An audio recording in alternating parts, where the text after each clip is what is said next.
Talking Dagger today, my first ever video. And I'm a big influencer. Dagger's a three-man tag involving a deep dig, some sort of clear out from two, and then your third element being either receiver, tight end, back from the other side on play action, being your flat guy. So it's a three-man. Uh, the flank's a three-man concept, right? I need three guys to complete the whole Dagger concept. And timing-wise, it can be a first look side, or it can end up being a scan side, depending on the coverage structure. I'll get to that in just a little bit. Same thing based off the coverage structure. I could have a hook curl stretch, or I could have an outside flood stretch, being one high or two high. Yards per play. This is based off about an 80 game cut up from the Shanahan tree. It's about 7.2 yards per play, which is pretty good. That's off 64 reps. With the efficiency being really high at 182. For those that you have seen other videos, efficiency normally is about 117 on pass plays in the NFL.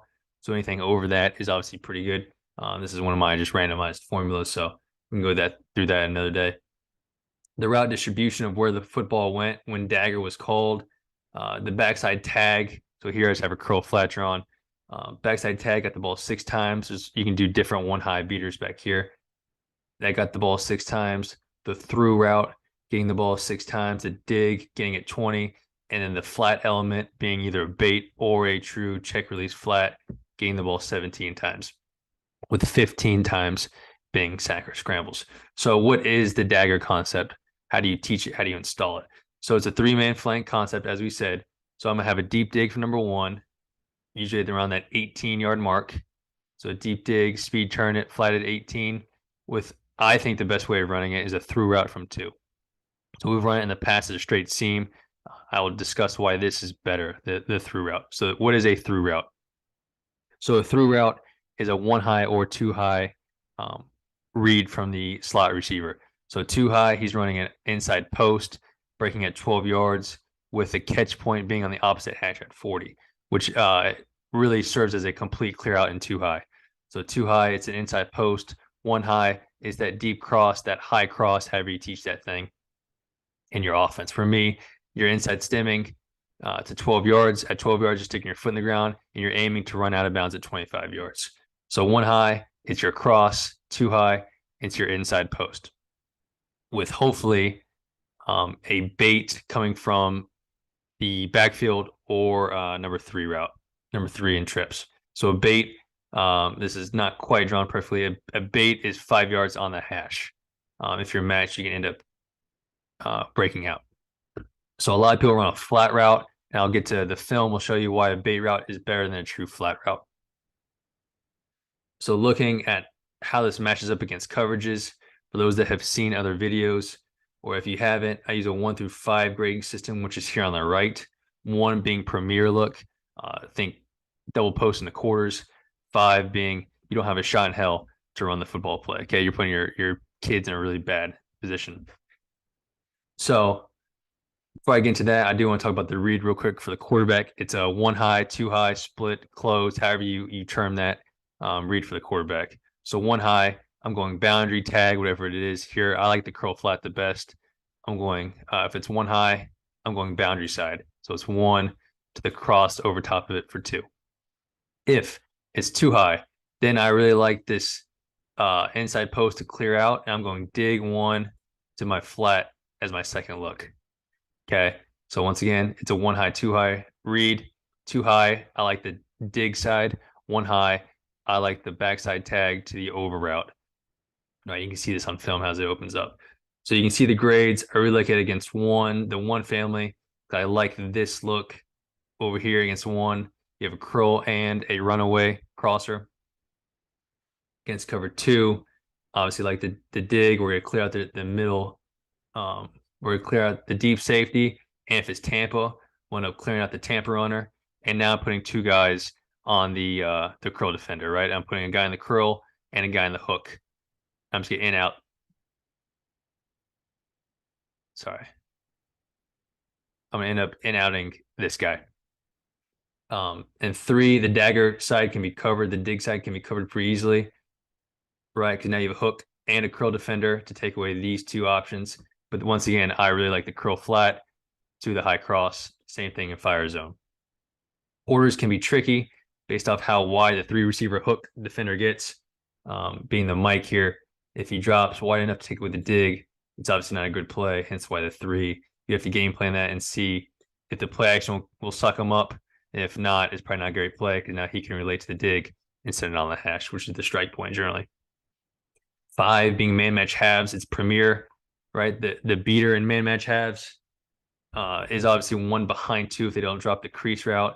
So you're clear out the 2 runner. The one side carry player of 2 is going to run with it, and you have the dig right behind them. Many cuts of this coming up and see how wide open it is. Not great against 2-man, which should probably actually be a 4. Right, you're kind of in a bad position. You have to win the curl, which is not great against 2-man with inside hard leverage, or you have to win, the post. It's probably not a great play. It should probably be a 4. 6 being man match cover 3 world, and it's gonna end up playing out just like one rat. You have to win the curl back over here, right? It's 1 high. Same thing here. 7 being man match quarters, throwing a press man dig is not what you want, but you're hoping to pop one of these 2 routes in the down. And then 8 being quarter halves ends up being the same thing as quarters to the field, right? You're just playing off the 3 receiver hook guy and how much depth he can get if he can cover it out. So I'm going to have hopefully 1 or 2 of each of these on the film and hopefully tie this thing together a little bit better for you.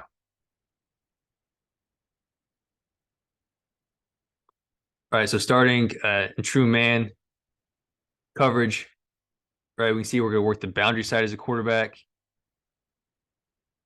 Here, the tag is stout, which I'm saying is you do it off duo, right? You have the maybe motion coming over. Stout being a stalk out.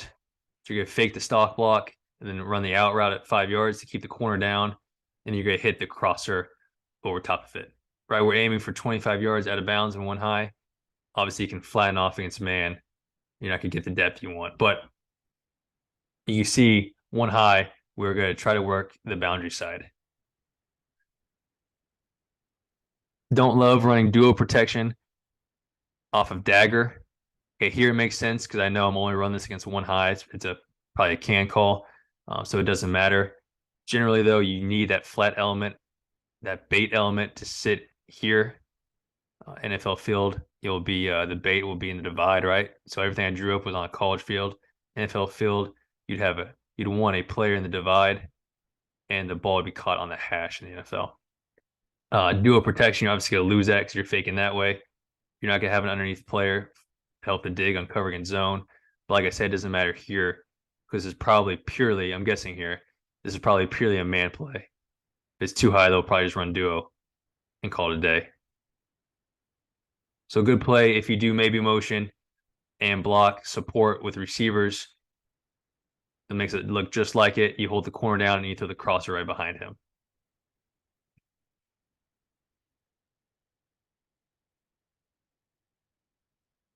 Okay, same look here. I don't like running this play against single high defenses if you don't have a route backside, either that stout stalk out to hold him, a comeback, a curl, something to hold the backside corner. This is the reason.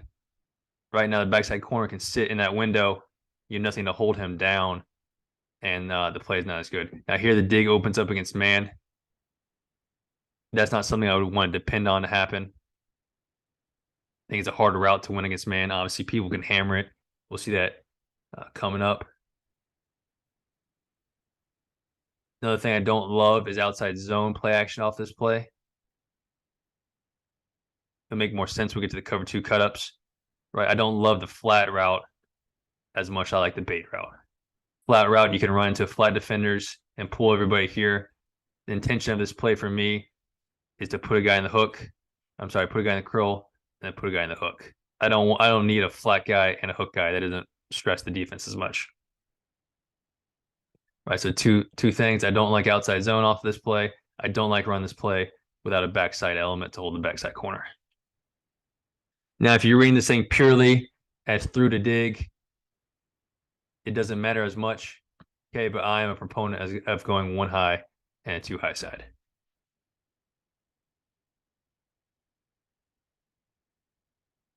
Not a play action, just based off. We're just going open field or open twin set, calling it. Right, you have your one high side over here, same thing. Your two high side down here. You can see the look into Tampa, right? We got the through route runner here, right? The first two reps was one high, so he's running the high cross. Now it's clear split coverage, right? Two high coverage, however you want to talk about it. He's breaking at 12 yards, running the opposite hash at 40. You see what that does, right? It clears out the safety, also clears out the middle hole runner in Tampa, and you end up putting two guys on this guy. You're in out him. You see the beautiful distribution here, 5 yards in the divide, perfect, and the ball is generally caught on the hash in the NFL. Right, so this is a really good look at how this thing plays out against two family. Obviously, you don't love this. Straight dropbacks would be difficult because it does take a while. If this was some sort of one high coverage, right? They roll one way or the other, doesn't matter. Any sort of one high, the inside post is off, ends up to a crosser, and now you're working this whole triangle they got built over here to the boundary. So pure one high, two high. But you can see just how beautiful this is against cover two. Against five wall type coverages, it would play out very similar. So this is a premier two play. It's a premier cover five play as well. Here it is against five man match halves. We have a different protection. Tight end leaking out late as a shallow, which I don't love. I think he ends up stacking the zone pretty poorly for the offense. When I stay stacking the zone, now you got two guys in the curl. I'm sorry, two guys in the hook right there. Makes the throw a little bit more difficult. People say this is a high-low concept. I think you need to properly high-low somebody. Just talking about in zone defenses, period. You need like 20 yards of separation. I think to really high-low somebody. So the only time I high-low somebody is a corner and like some sort of smash type concept. I think when people say high-low and you look at the clips, it's really always an in-out on somebody. But just looking up top, don't worry about it down here. We have different protection on. You can see how this thing plays against five and how does a premier tag. You clear out the two wall player and you have the dig coming right behind him if the corner is not squeezing hard enough on it.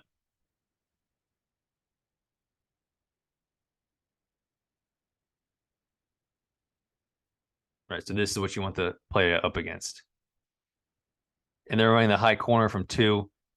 He's not running the post. I'll get into that in just a little bit. And when I like that. Another looking at cover two here. Important to get the third element out on this play.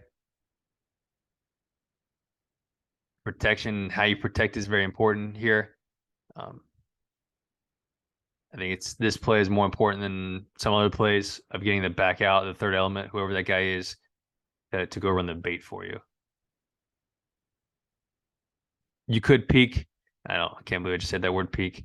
You could look at the influence post or inside post if you wanted to. That to me is more just to occupy route and too high. He shouldn't really ever be open. I'm going dig to bait. So obviously the bait takes forever to get out of here. They're able to run and get underneath the dig route, but you end up dumping it down and getting whatever it is, 15 off this thing.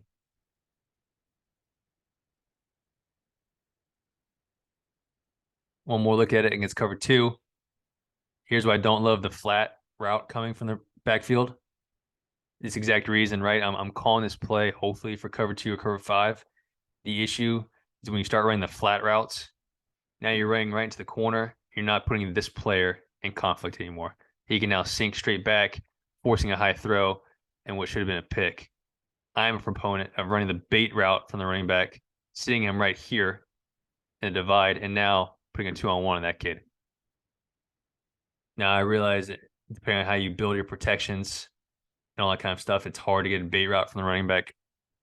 If you can, that's much better than running the flat for this exact reason. Cover two, it's a much easier cover, right? This play should be premier against cover two. It is now a much easier cover if you're on the flat instead of the bait route.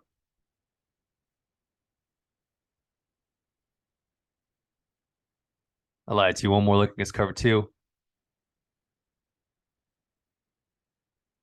So here they have the tight end coming across, different protection. Tight ends coming across to serve as the bait.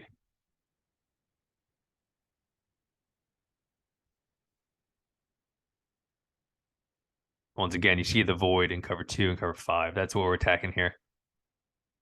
Don't love the route from the through route. Like him to straighten back up. To attack the safety, right? It's too high. Attack the safety and then 12 yards break across his face. He ends up running a little bit more of a kind of like a mix between a cross and a through route. The safety's able to drop him a little bit. And once again, the catch point on this thing and too high is going to be on the hash. And one high, I'll get to that in just a little bit, actually.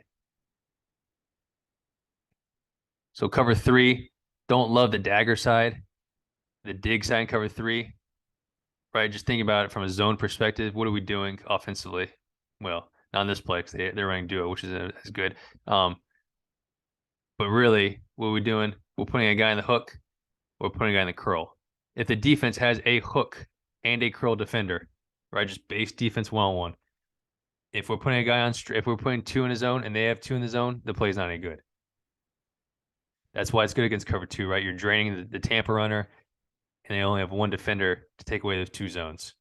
Here in cover three and in some quarters concepts, they have a curl defender and they have a hook defender. Therefore, a hook curl conflict puts nobody in conflict. Right, pretty basic thought process. Right, by running duo, you see here again, you don't have a bait element. And I don't think it would matter here based off the coverage, but you don't have the underneath element for the dig route runner. If you wanted to hammer the dig side and no matter what in one high. Here, how I'm teaching the quarterback, one high running the boundary side. So they have that same stout type look from earlier. A stalk out to hold the corner. We don't hold the corner gets depth. The through route sits for whatever reason. Through route to me should keep running, or we end up high lowing the corner. Okay, with a 5-yard out and a 25-yard deep cross. The corner looks like he's getting pretty good depth here. So to me, the ball should go up top to the flat element. The 5-yard out from the tight end, right? And we'll live to. They covered it pretty well. We'll get our 7 yards, catch and tackle, and we'll make it second down. So he ends up getting there. He ends up getting there super late. They look like they're really trying to hammer the dig here, right? Well, some teams will read a dig side no matter what. I'm saying go one high, two high on this read. Now look at it. So same protection from earlier against the cover two look that was Premier. Here and there in cover three, right? They buzz it down with the safety inserting inside the nickel. Doesn't matter. They have what? They have a curl defender and they have a hook defender. Okay, so it's able to be covered up pretty easily. Obviously, they got Kittle late in the down here. So it depends on if you think this jet could hold the cornerback down here. I think this is a good play call. Can you see in one high, right? We're high along the corner in one high. This side, I'm a proponent of now throwing this. This side's off in one high. I'm looking straight here. Right, you can see where the ball would go. They're still looking dig side here. Which, I mean, who am I to question the coaching? But I'm just saying how I would coach it is to work this one high side. You can see they have enough droppers to take away all the conflict. They have a flat runner here, obviously not a bait, but they got the tight end coming late in the down on the shallow sit.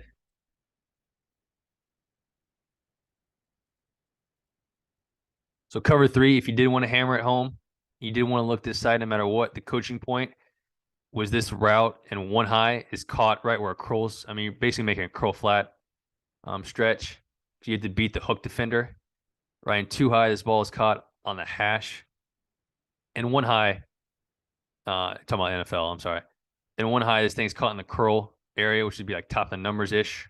Right here, they caught catching the divide, which is about the latest you'd ever want to throw this thing if it's one high defense, because that is the defender you have to avoid, is the hook defender. Same thing here. I wouldn't run it this way unless it's like a two high check, one high check type thing.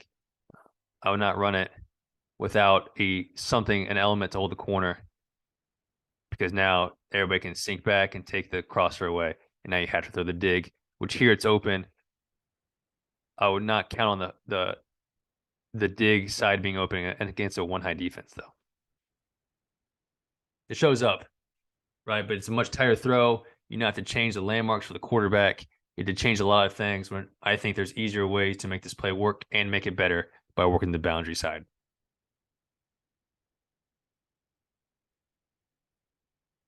One more look at cover 3. Here you don't have the 2-player up top running the through route. He's running a straight seam, which I've done in the past, and you can see why it's worse. Now in cover 3, there's truly nowhere to go with the football. You're dunking it down and getting tackled for 0 yards. Right, if he was running a through route and reading it, one high running the crosser, he's now attacking this space over here.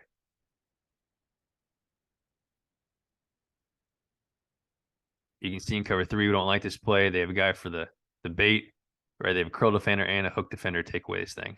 That's a tight throw if you want to bang that thing in there on the dig right outside the break, right? By doing this, you're essentially making it a curl flat if he catches it right there.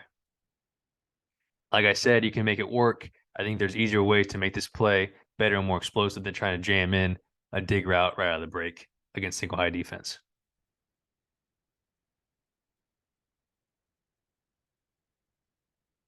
So same thing, one more look here. 3 fire zones could play out very similar. Right, we see the stout blocker, like the maybe motion, single high stuff. On duo, he's going to insert on whoever he would block in duo, and then run a 5-yard out to hopefully keep that corner down. And now we have that space to attack with Cup or whoever the through runner is. Lose the back of protection. Okay, they're faking duo. They hit this against somebody. I forget who it was. Like maybe in the playoffs, they hit this thing on their run last year. Right, it's beautiful. He catches at 25 yards. It's like house drawn up. But you see one high, right? Once again, the space created by high low in the corner and one high, and not worrying about this side. So that's the basics of it. I'm gonna go through just 10 or so kind of wrinkles off the play. My favorite one being this top left chip version of the play. This is the Rams run this a good amount. They'll run it on 2nd and longs, 3rd downs type thing. You're getting potentially a double chip based off defensive presentation up front. Here I have it as a single chip.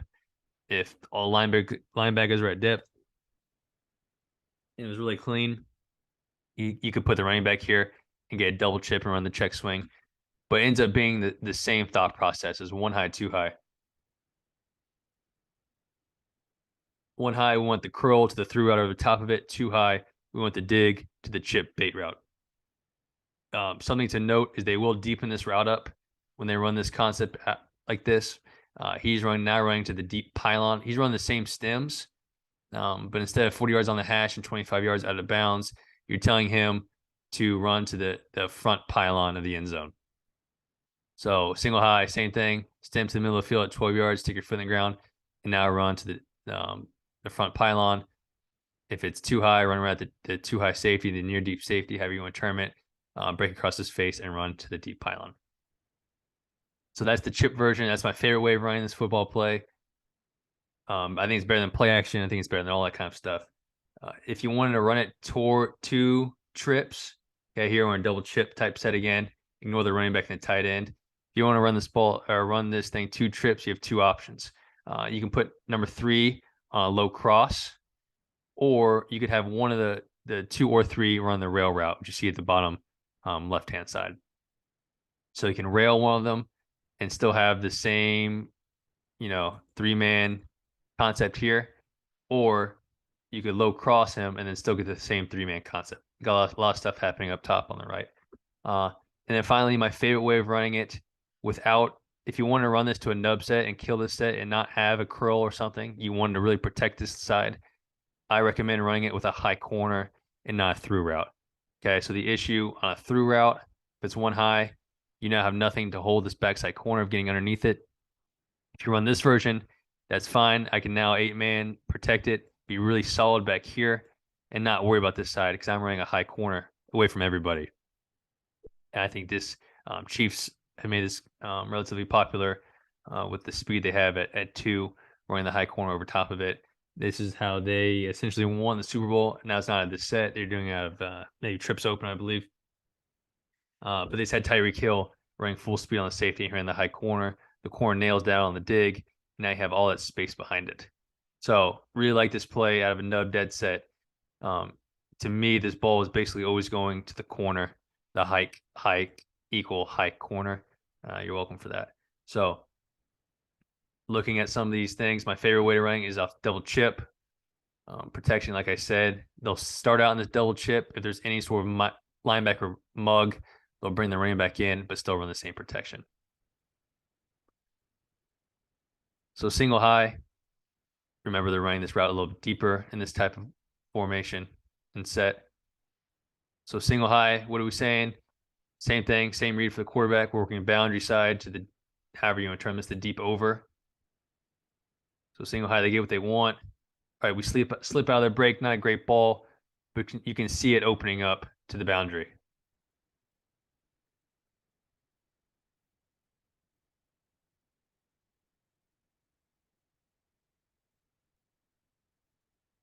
To Tampa, we don't like this side.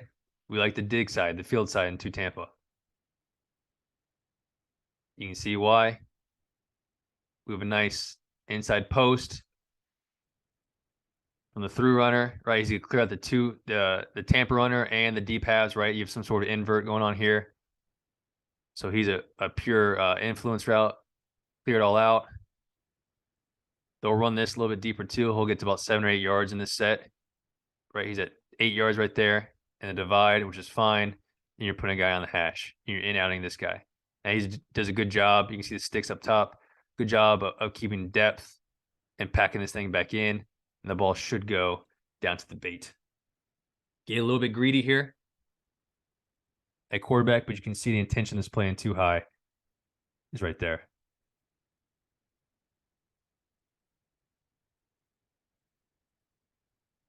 Cover 3, once again, they're hammering the dig side more than I would. You're getting single high, right? Not to be a dead horse here, but single high, what do we like? We like this flood. You're building a flood essentially, which you really like against single high defenses. So I'm going curl, flat to the over. Right, the ball will probably go curl here.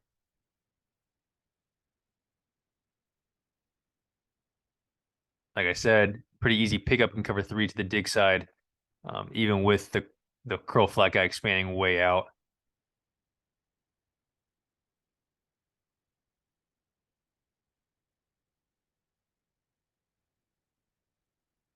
Single high, see it again. Which side we're working? Boundary side. Curl flat to deep over. Once again, they're trying to hammer the dig more than I would. Tough route to win against man. Just in general, if my guy's as good as your guy, I don't love running an 18-yard dig against man. Takes a long time. Tough to throw. Tough to separate. I like running this boundary stuff better.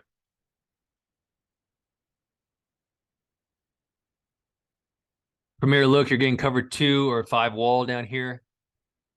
Right, cover 8 being quarter halves, 8 flip, meaning we're running the halves to the nickel side. This is a shame, right? You're getting split field coverage. Now they're working the curl side for whatever reason. Maybe he just likes the one-on-one curl aspect. I'm not quite sure how they teach this. You can see once again, right? We're clearing out the 2-player, we're clearing out the wall player. The 3 players going to relate to the bait, and you have nobody on 1 coming underneath 2 in this type of coverage if they don't drop the crease or whatever cool words they want to say. Right, so no better play against halves or cover 5 cloud defenses than Dagger.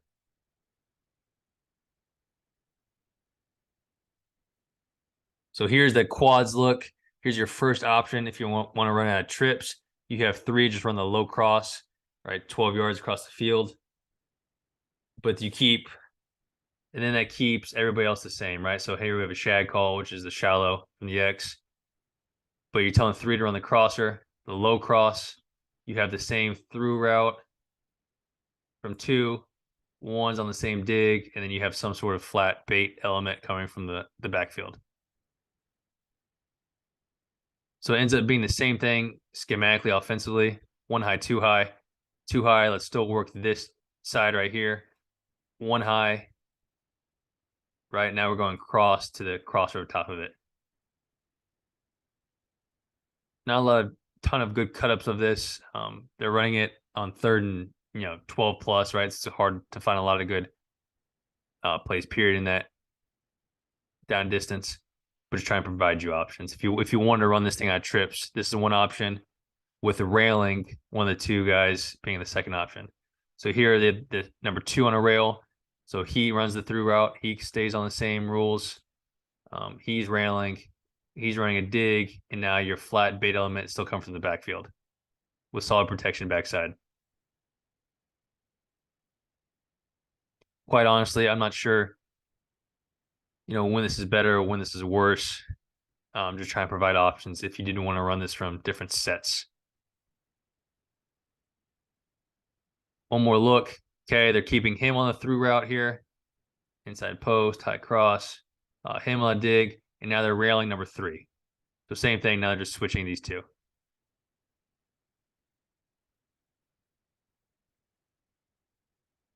Not sure what covers are in here. It's obviously some sort of too high type thing. Everything's telling me quarters except for Ramsey, which is sometimes tough to tell. I don't know if he's the best indicator sometimes with coverage. For some reason, they activate the inside post here, which is extremely scary, going 4 to a side and having a dead nub side. The safety has nothing else to do. I am not a proponent of activating the inside post, especially with this set. But who am I? Because I complete the ball for 30 yards. To me, the rail's out of it. It's too high. You're going basically dig to bait. That's it.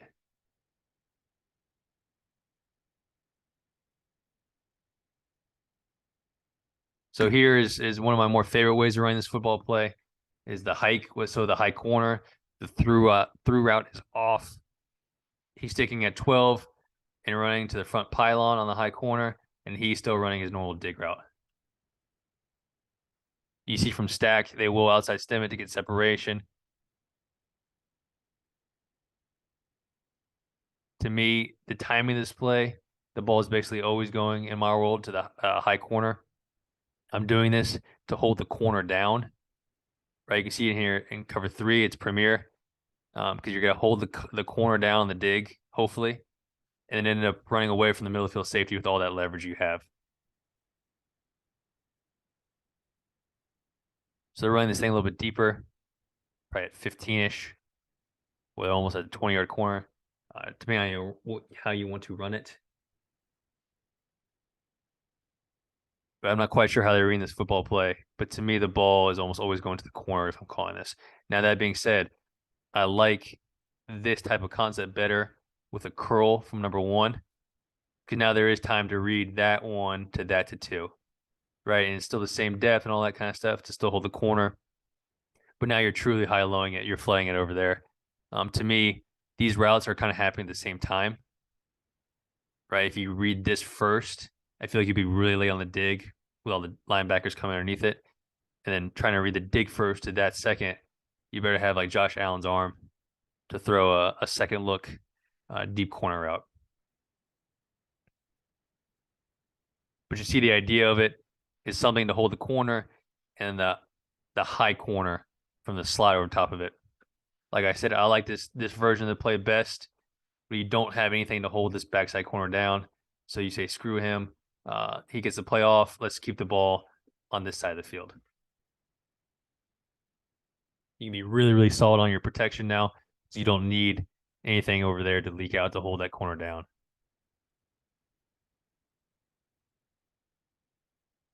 Now we're kind of combining two concepts. So we have the high corner going from 2, and now 3 is on this crosser. So kind of mixing and matching here. Seeing once again, corner actually does a really good job of recognizing it just a second late.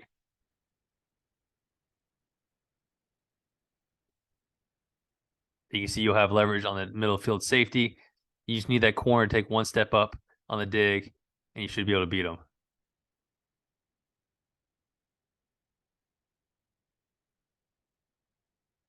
Super, super, super late on the corner route.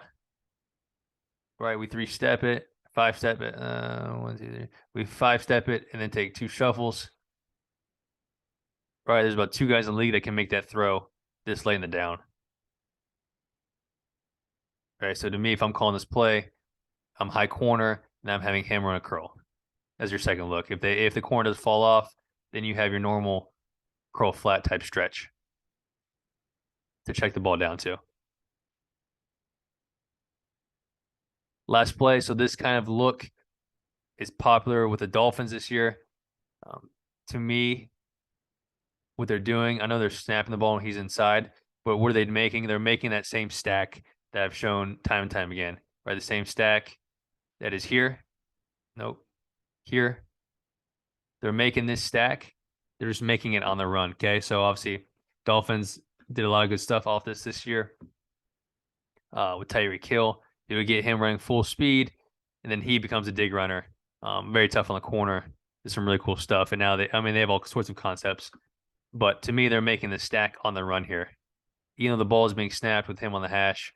Right now, they're getting right back to stack relationship, and now they're running the same dagger hike we've talked about, with the deep dig coming and the high corner coming from the slot.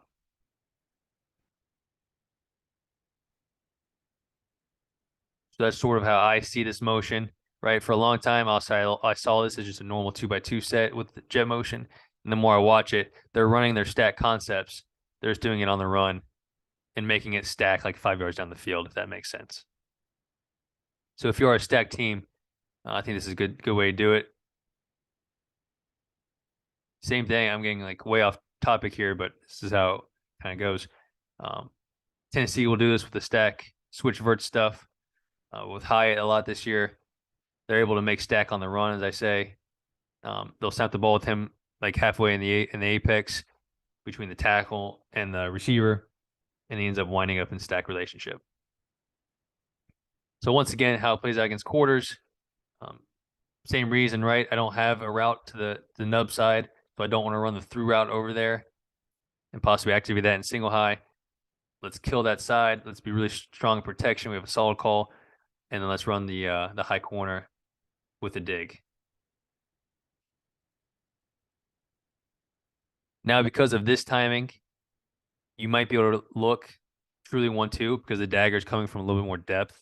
He has a little bit more time here. You might actually be able to go 1 and then dagger to 2. That being said, I still like throwing the curl as a second look. I think it's much safer than throwing a dig across the field as your second look.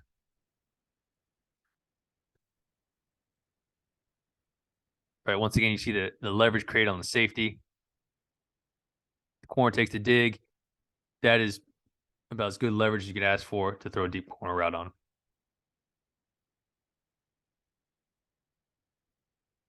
Yeah, so they're running this thing a little bit deeper.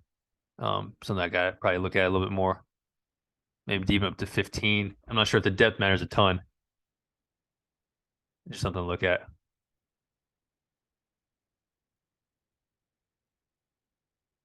Yep, that's the last one. Please reach out with any questions. I appreciate y'all staying on in this thing, and hopefully I'll pump out some more of these things as I keep going. Thank y'all.